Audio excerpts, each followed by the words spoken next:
Hi, I'm Giselle Devine. Today, I'm going to talk about the Truth and Reconciliation Commission of Canada, or TRC, and its calls to action.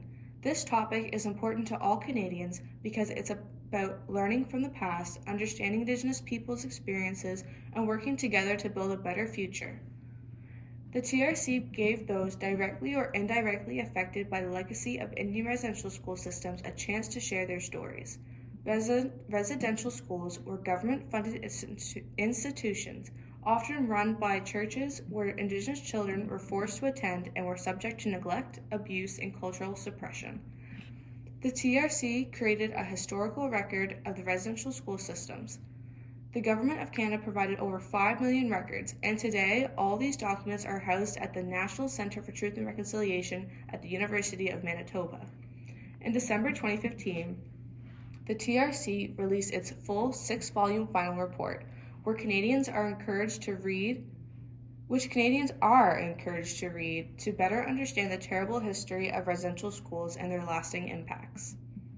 The TRC also identified 94 calls to action, which are recommendations for governments, institutions, and all Canadians to address the legacy of residential schools, support Indigenous rights, and work towards reconciliation.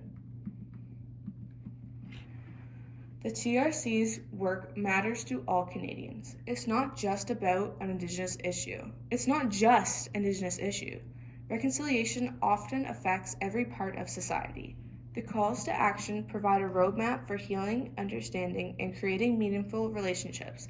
For example, 1 is the child welfare, ensuring Indigenous children grow up in safe, culturally appropriate environments. 2 is education, closing gaps between Indigenous and non-Indigenous students are preserving Indigenous languages and culture. 3 is health and justice, addressing disparities in healthcare, reducing overrepresentation in the justice system, and supporting healing programs. 4 is commemoration and media, honoring residential school survivors, educating the public, and supporting Indigenous arts and media.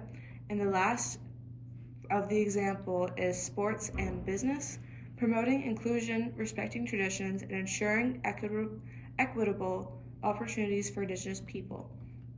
By responding to the TRC calls to action, Canadians can heal the past, strengthen relationships, and create a more just, inclusive society. Everyone has a role to play. And this is all from the Truth and Reconciliation Commission of Canada. And now learning about the TRC and the calls to action has been eye-opening.